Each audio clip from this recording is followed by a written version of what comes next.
Taigi, štai dar vienas žaidimas, kurį atsintėt vienas iš jūsų žiūrovai. Ir taip, praeitas žaidimas nebuvo labai įtemptas, bet na, ten sakyčiau, santykinai gero lygio žaidėjai žaidė, tik kad mūsų zergo priešininkas kažkodėl supyko, kai pralaimėjo. Ir ką mes čia matysim, ogi matysim protosus prieš protosus. Ir aš vėl nepasižiūrėjau žodyną. Okei, nu ką padarys. Taip, Dan4 bus žaidėjas iš Lietuvos. Jis bus kaip čia, viršutiniam kairiajam kampe atsirado. Ir jis bus raudonasis protosas, o mūsų mėlynasis protosas bus apatiniam dešiniam kampe. Ir na ką, lauksim, žiūrėsim, kaip nors galvosim, kaip vadint protosų vienetus karinius. Ir žemėlapis vadinasi Typhoon Peaks, jeigu aš neklystu. Jeigu klystu, bet kuriuo atveju YouTube bus teisingai užrašyta. Taip. O kodėl du darbininkai? Kas čia bus? Kokį nors Canon rušą matysim? Tai yra patrankų... Nu jo, tai tą ir matysim. Matom, kalvė atsiranda iš mėlynojo mūsų prie Ninja 9000, ok. 9000, kiek suprantu. Ir ką mes matom? Matom pirmasis pilonas ir fotoninių patrankų bus ataka, taip sakoma. Iš ko aš tai sprendžiu?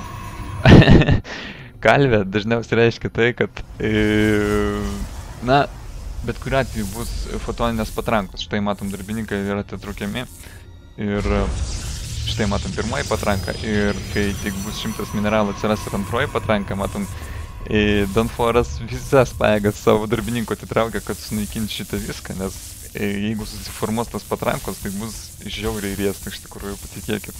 Nežinau, ar esat kuris nors pralošęs tokiai patrankų puolimo taktikai, bet aš jau visų porą kartų pralošęs ir tai užknisa iš tikrųjų. Ir štai matom, laikų spėja sunaikinti į patranką fotoninę, raudonas teisingai. Bet štai matom, mūsų mėlynasis 9000 dar vieną kaupiamą į kristalą formuoja, kad šitą patranką atsigaivinti, bet veikiausiai jinai bus sugraužta. Nors štai gal spės, dar nieko nespėjo padaryti. Bet štai matom, dar vienas darbininkas, zondas ateina ir dar vienas. Ir jie matyti, štai viena bus patranka ir apačioje reiktų dar vienas. Štai dar vienas, ir dar vienas, taip, tai yra gera taktika, kad dar vieną kaupiamą į kristalą numes, net jeigu vieną ir sugrauž, ką matom ir koncentruojasi ties vienu. Reiktų dabar koncentruotis ties patranką, o ne ties milonais, nes patranka tuoj susiformuos ir ačiū Dievui susigaudė mūsų Dan4 ir jau turi pirmąjį fanatiką, kuris čia viską išvalys. Ir, na ką mes matom? Matom, kad dviem zondais daugiau turi mūsų 9000. Ir, taip, čia tiesiog savi simuliatoriai, taip sakant. Ir dar vienas darbininkas ateina. Aš nelabai žinau, ką jis čia dabar darys. Kažko ieškos, matyt, žiūrės, kokia čia technologija bus vystama dabar. Ir, matom, gavo šiek tiek per skydus. Na ką, matom, vienerius vartus ir daugiau jis čia nieko įspūdingo ir nepamatys. Ir savo ruožtu jis daro irgi pirmuosius vartus. Štai matom patranką gynybai. Na, čia dėl viso pikto. Aš abejoju, ar Dan4 atgal ryštųsi pult su vienu fanatiku. Ir, na, žiūrėsim, ką darysi. Gal dar kartą ką nors numės.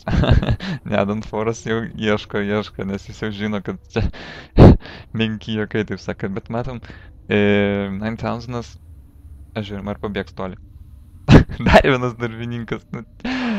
Jis tiesiog, 9000 nenori pasiduoti, jis nori numest kelias patrankas, kad knystų protą jos kaip reikalas. Ne, matom, ties švyturiu apsistojo. Štai matom, patruliuoja mūsų fanatikas. Ajajaj, vėl užvažiavo darbininkui. Jūsų, dar vieną darbininką siunčia. Nu, nejau ginžit šito bokštą. Šiaip dabar reiktų vystyti ekonomiką, o ne ją stabdyti, taip sakant. Nors galbūt jis apeliuoja į tą dalyką, kad Dan4 šiek tiek dabar, nu, jis tikrai nesiryš pulti ir jis bijo galbūt kažkiek tai to patrankų atsiradimo jo bazėje. Ir, na, nežinau. 2 darbininkai, na, aš iš esmės būčiau tik vieną darbininką palikęs, nu, dar vienas darbininkas kasantis būtų daug naudingiau negu kad žiūrintis, nes ir taip bus viskas aišku, matoma. Kas čia matom? Matom bus veikiausiai kaupiamasis kristalas. Ai, ne, pakampiam ieško ar nėra kokių nors priešininkų. Na, čia teisingai iš tikrųjų dar. Ir žiūrėsim, kas čia gausis. Taip, matom pirmasis tranas, tai yra netranas zondas ir fanatikas su persekiotoju eina daryti kažkokios žalos, bet štai matom 2 persekiotojai ir vienas fanatikas jau yra iš 9000 pusės ir čia nei vienas iš šitų karinių vienetų nieko nepadarys. Štai matom priešakinis kaupiamasis kristalas, jo pagalba bus galima iškviesti pastiprinimą, taip sakant. Ir, nežinau, Danforas mato, kad 2 persekiotojai yra ir jie persekioja šitą fanatiką. Ir jis veikiausiai žus. Na, davai. Jo, veikiausiai žus. Nors neaišku. Na, dar vienas smūgis, tai viskas ir įsitrauk. Tai matom 2 persekiotojai yra ir iš Danfor pusės.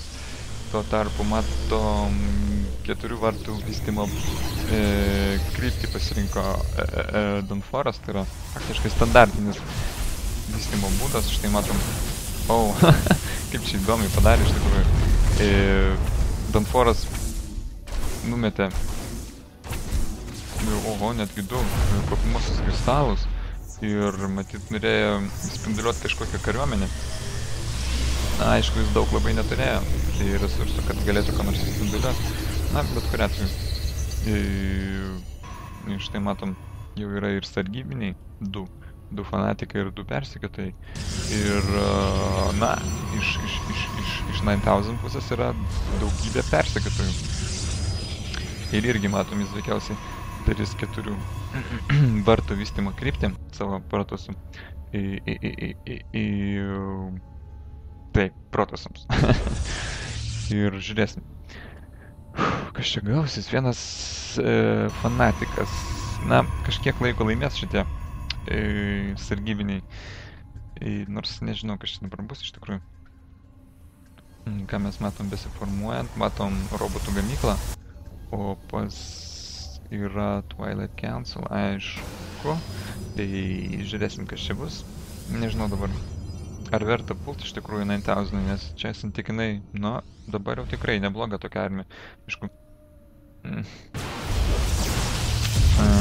nelabai buvo verta čia mėsti kristalą, nes viskas ir ojojoj, kaip negerai čia gavus. Aišku, ačiū Dievui, 9000 turi blinką ir sugebėjo ištraukti savo kareivukus iš šitos situacijos, bent jau kažkiek. Tai matom, vienas palidovas bus stebės, kad darys priešininko armiją.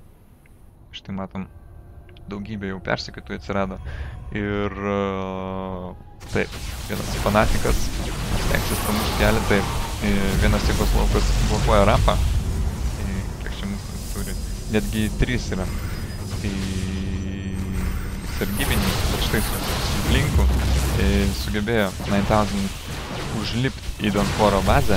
Matom, batininkai panikuoja, bėga, bet neverta, jau dabar galima būtų bėgti. Ir, na, žiūrėsim. Danforas tengiasi pasivyti ir, labai gerai, silpnesnis buvo nuspinduliuotas žemyn. Persekiotojas, matom, visi veikiausiai pabėgs, nes, nežinau, ženklesnės žalos jie nepadarė. 9000 turiu minį. Na, 6-7 darbininkai čia veikiausiai per tą puolimą buvo, per pačios pirmus agresijos aktus buvo prarasti. Čia matom, persekiotojai vėl kažką bando padaryti, bet tuo tarpu Danforas su 2 fanatikais eis pakapot biškį mėsytės. Ai ne, kaupiamasis kristalas kažkaip nusprendė kapot. Ir, na, susikaupkit. Ai, nieko jie nepadarė šitie fanatikai. Matom, tuo tarpu 9000 ir toliau erzina savo priešininką. Štai matom kažkokį piloną sugriovė ir ne piloną kopėme į kristalą ir tai kibernetikos centras yra dabar neturi galios dirbti, taip sakant.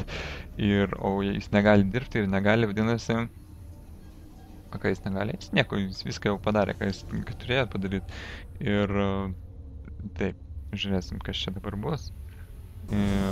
Matom, dar yra įspinduliuojami fanatikai. Ir štai, matom, plėtinys, jis veikiausiai bus atšaukt, nors šiaip čia žmogeliukų yra nemažai. Ir tarp jų yra nemirtingasis, kuris yra labai geras tiek prieš Zeltus, tiek prieš persekėtojus, tai yra tiek prieš fanatikus, tiek prieš persekėtojus. Ir fanatikas prasimetė, nežinojo, ką daryti dabar, ar pult, ar gal apsisukt. Dabar reiktų šiaip šitos persekėtojus čia kur nors taip atbėgti ir pažudyti darbininkų, bet aišku, Danforas čia viską mato su savo stebėtoju. Čia jokios ženklesnės žalos taip ir nepadarė Danforas. Matom, patranką kiek turi, tiek ir turi gyvybių. Tik šiek tiek gal skydų apdraskė tie fanatikai. Ir matom dar 2 vartus, iš viso jau jų bus, jeigu aš neklystu, 6. Ir matom, nežinau, Danforas jau paėmė plėtinį, jis jau